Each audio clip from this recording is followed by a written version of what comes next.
ប្រធានបទដែលត្រូវសិក្សាស្វែងយល់បាទតាក់ទងទៅនឹងការយល់ដឹងអំពីប្រទេសនីតិរដ្ឋបាទតើប្រទេសនីតិរដ្ឋគឺជាប្រទេសបែបណាដើម្បី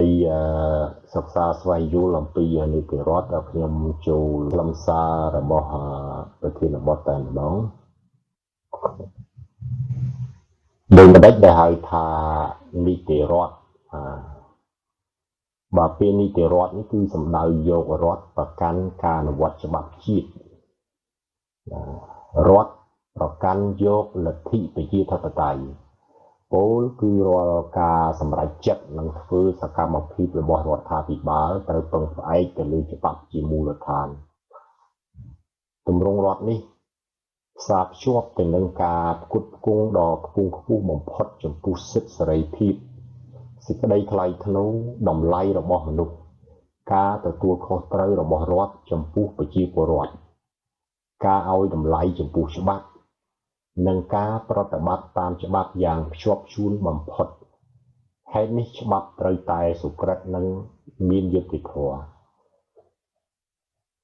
អញ្ចឹងប្រទេសនីតិរដ្ឋនេះគឺសំដៅយកប្រទេសដែលប្រកាន់ការអនុវត្តច្បាប់ជាតិជាធំបាទ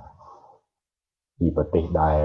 ឲ្យតម្លៃទៅលើច្បាប់បាទគោរពច្បាប់ប្រទេសនីតិរដ្ឋវាចាប់ផ្ដើមពីប្រទេសដែលប្រកាន់យកលទ្ធិប្រជាធិបតេយ្យនេះរាល់ការសម្រេចចិត្តនិងធ្វើសកម្មភាពរបស់រដ្ឋាភិបាលធ្វើអ្វីក៏ដោយបើតាក់ទងទៅនឹងការដឹកនាំគ្រប់គ្រងប្រទេសត្រូវតែទៅលើផលប្រយោជន៍ជាតិជាធំគឺត្រូវពឹងផ្អែកទៅលើច្បាប់ជាធំមិនមែនធ្វើអ្វីស្រេចតែចិត្តនឹកឃើញនោះទេប្រទេសនីតិរដ្ឋគឺផ្ដល់សិទ្ធិសេរីភាពទៅឲ្យប្រជាពលរដ្ឋគោរពនៅតម្លៃមនុស្សពលរដ្ឋនៅក្នុងប្រទេសហ្នឹងមានតម្លៃដូចគ្នាមានភាពស្មើគ្នាចំពោះមុខច្បាប់បាទទាំងរាជទាំងមន្ត្រីប្រជាពលរដ្ឋគ្រប់ជាន់ថ្នាក់ទាំងអ្នកមានទាំងអ្នកក្រគោរពច្បាប់ទាំងអស់គ្នាស្ថិតនៅក្រោមច្បាប់ទីដែលប្រព្រឹត្តខុសគឺត្រូវតែទទួលខុសត្រូវចំពោះមុខច្បាប់បាទគ្មាននរណាដែលគេចផុតចេញពីសំណាញ់ច្បាប់បានបាទអញ្ចឹងមានច្បាប់ត្រូវតែគោរពប្រទេសនីតិរដ្ឋនេះគឺគេគោរពច្បាប់បានល្អណាស់រដ្ឋមានការយកចិត្តទុកដាក់ចំពោះប្រជាពលរដ្ឋការយកប្រជាពលរដ្ឋជាធំធ្វើអ្វីក៏ដោយក៏គិតទៅលើផលប្រយោជន៍ប្រជាពលរដ្ឋគិតទៅលើផលប្រយោជន៍ជាតិអ្វីដែលរដ្ឋាភិបាលធ្វើមិនមែនដើម្បីខ្លួនឯងទេគឺដើម្បីជាតិដើម្បីប្រជាពលរដ្ឋអ្វីដែលសំខាន់ជាងនេះទៅទៀតនោះគឺច្បាប់ហ្នឹងគឺត្រូវតែសុក្រិតត្រូវតែល្អនិងមានយុត្តិធម៌ច្បាប់ត្រូវបានគេអនុវត្តអញ្ចឹងប្រទេសមួយហ្នឹងคล้ายទៅជាប្រទេសនីតិរដ្ឋហើយឬយ៉ាងម៉េចបើជាធម្មតាប្រទេសនីតិរដ្ឋដែលមិនមែនប្រទេសហ្នឹងកំណត់ទៅខ្លួនឯងផងប្រទេសរបស់ខ្ញុំជាប្រទេសនីតិរដ្ឋអ្វីដែលសំខាន់គឺការអនុវត្តច្បាប់ហើយច្បាប់នឹងត្រូវតែល្អទៀតត្រឹមតែការអនុវត្តច្បាប់នឹងគ្រប់គ្រាន់ទេគឺច្បាប់នឹងត្រូវតែ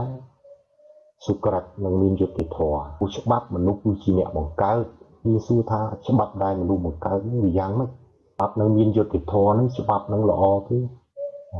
អញ្ចឹងហើយវាទាមទារឲ្យសិក្សាទៅលើច្បាប់ទៀតបាទអញ្ចឹងដើម្បីសិក្សាតាក់ទងទៅនឹងបញ្ហាច្បាប់ដែលគេបង្កើតឡើងខ្ញុំចូលទៅចំណុចមួយទៀតតាក់ទងទៅនឹងគោលការណ៍របស់ប្រទេសនីតិរដ្ឋតើមានអ្វីខ្លះបាទគោលការណ៍សំខាន់របស់ប្រទេសនីតិរដ្ឋគឺប្រកាន់យកច្បាប់ជាគោលក្នុងការគ្រប់គ្រងនិងដឹកនាំប្រទេសជាតិប្រទេសនេះផ្ដល់សិទ្ធិសេរីភាពដល់ប្រជាពលរដ្ឋឲ្យប្រើប្រាស់សិទ្ធិរបស់ខ្លួនដើម្បីជ្រើសរើសអ្នកដឹកនាំឬក៏អ្នកតំណាងរបស់ខ្លួនតាមរយៈការបោះឆ្នោតដោយផ្ទាល់និងសេរីបាទប្រជាជនមានភារកិច្ចចូលរួមកសាងនិងកំណត់ជោគវាសនាប្រទេសជាតិតាមរយៈការបោះឆ្នោតនេះគឺជាគោលការណ៍សំខាន់របស់ប្រទេសនីតិរដ្ឋលើពីការគោរពច្បាប់គឺផ្ដល់នៅសិទ្ធិសេរីភាពទៅដល់ប្រជាពលរដ្ឋដើម្បីឲ្យប្រជាពលរដ្ឋបានចូលរួមគ្រប់សកម្មភាពទាំងនយោបាយសេដ្ឋកិច្ចសង្គមគិច្ចវប្បធម៌និងវិស័យផ្សេងៗទៀតជាពិសេស ប្រជាពលរដ្ឋមានសិទ្ធិនៅក្នុងការជ្រើសរើសអ្នកដឹកនាំរបស់ខ្លួនតាមរយៈការបោះឆ្នោតបាទដោយសេរីដើម្បីជ្រើសរើសអ្នកដឹកនាំដែលខ្លួនពេញចិត្តបាទប្រជាពលរដ្ឋគាត់មានសិទ្ធិអំណាចបាទច្រើនណាស់នៅក្នុងប្រទេសនីតិរដ្ឋបាទក្រៅពីសិទ្ធិគាត់មានកាតព្វកិច្ចនៅក្នុងការចូលរួមកសាងអភិវឌ្ឍប្រទេសជាតិបាទរបស់គាត់ទៀតអញ្ចឹងជោគវាសនាប្រទេសជាតិគឺអាស្រ័យទៅលើប្រជាពលរដ្ឋប្រជាជនដែលពួកគាត់នឹងហើយដែលជាអ្នកកំណត់តាមរយៈការជ្រើសរើសអ្នកដឹកនាំបើគាត់ជ្រើសរើសអ្នកដឹកនាំបានល្អបាទជាមនុស្សល្អជាអ្នកដឹកនាំដែលល្អគឺធ្វើឲ្យប្រទេសជាតិរីកចម្រើនធ្វើឲ្យប្រទេសជាតិមានសុខមានសន្តិភាពអញ្ចឹងណា